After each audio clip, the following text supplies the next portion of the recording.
Happy Earth Day! It's Griff, and I'm in the Redwoods. Am I on here? I think I'm on here. All right. So, happy Earth Day, and this has been a crazy last 2 weeks for me because I've been sick off and on. But some of you may have seen me on Clarkson's show today. I was so honored to be there and to have an Earth Day message. If you would have told me when I was a little kid that I was going to be talking to hundreds of thousands of people, even just for 5 minutes, about saving nature, appreciating nature, my head would have gone because saving biodiversity, variety of life, saving nature has always been my mission. Okay, so thank you very much, Kelly Clarkson, for having me on the show. I love it. I haven't seen it yet, but I can't wait to see the clip. I barely remember because I was sick, y'all. It's like I was so happy to be with her that I temporarily felt better while I was on the show. It was really cool. So if you ever get really, really sick and you need to feel better temporarily, go on the Kelly Clarkson show. It works perfectly. I want to tell you guys something about Earth Day real quick. I want you to think of Earth Day as something different. So Earth Day started, I think, in 1970. It was largely because inspired by an oil spill in Santa Barbara, Southern California. But I want you to think about it differently now. I want you to think about Earth Day like it's New Year's Eve, and you need to make some resolutions, an Earth Day resolution, and it could be simple. It doesn't have to be hard, and you'll notice that a lot of times when you set hard goals for yourself, you can't accomplish them. How many of us have set weight loss goals or something like that we never got to, and along the way, all we did was make ourselves feel terrible because we kept failing over and over again and thinking that motivated us? It didn't motivate you. Like beating yourself up didn't motivate you. So pick something simple for Earth Day and know that anything you do is really helpful. Anything you do towards your goal that helps nature is a great thing. And so you don't have to beat yourself up, okay? Planting an acorn, planting an oak that's native to your area. And most of us live where there's oaks, unless you're in the desert or too high. Or actually there's oaks growing at high elevation. They're just short and shrubby. But if you plant an acorn in the fall, oak trees support more types of insects. They're like a keystone species. They're like a keystone plant species, okay? And they support more types of moths and butterfly insects. You're like, why would I want to attract insects like mosquitoes and roaches? I'm talking about mosquitoes and roaches. I'm talking about butterflies and moths. And oak trees support more than almost any other plant, oak trees and willows. And so if you plant one, you'll be able to support lots of insects. And moths and butterflies, their babies are caterpillars, and caterpillars are like sausages for songbirds, okay?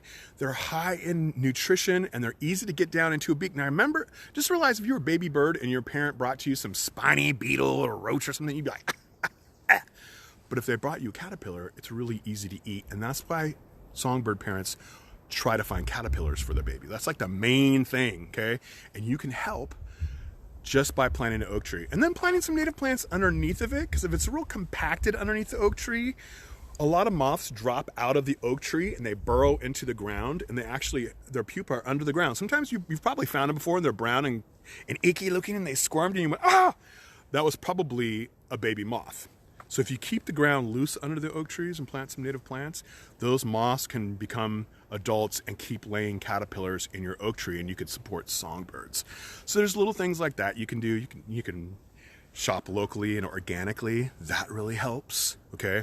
You can turn your lights out at night or get like a motion detector light so your lights aren't staying on all night and the bugs aren't flying around it and exhausting themselves and dying, because that's what happens. All those moths that you attract are just there not mating, not breeding, and exhausting themselves and dying. So every night you're harvesting more insects.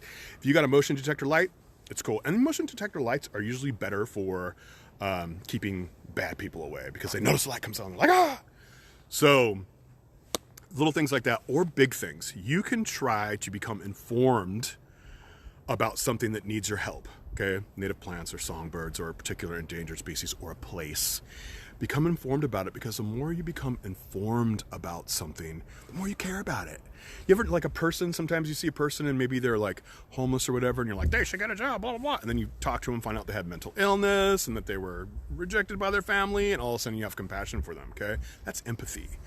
So the more you find out about nature, the more you're able to feel empathetic. So maybe your New Year's Earth Day resolution, Maybe your Earth Day resolution is to learn more about a species that lives near you, a bird or a reptile or something, and so that you can feel more empathetic.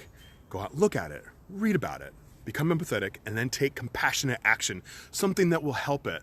Like if it's a bird and you know that it eats berries, then you find out what native plant produces berries at the time that bird needs it. You can go to Native Plant Finder on Google. You can find out the plants that are native to your area and plant them for that bird. Okay? Awesome.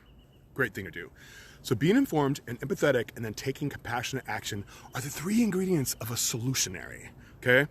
It's what Zoe Weil from the Institute of Humane Education calls a solutionary. And she's got TED Talks and she's got books, Most Good, Least Harm, bunch of Zoeweil. And she is a solutionary. She coined the solutionary word. But I call the ingredients being informed, empathetic, and taking compassionate action. And you can do that in the smallest of spaces and in the easiest way, and set that goal, set that Earth Day resolution, and don't beat yourself up if you don't do it in the biggest scale as you want, because anything that you do for nature, however small, is a step in a positive direction, and it helps you become the solutionary, and we need more solutionaries. Thank you to Kelly Clarkson for having me on the show today, and thank you all for following me, and I'm going to try to help you become informed, empathetic, and I'm going to help you find out which compassionate actions you can take, because we all need to be solutionaries. All right, I'll see y'all later. I'm going to try to turn this off. Where we at? Oh my goodness. It doesn't want to let me go.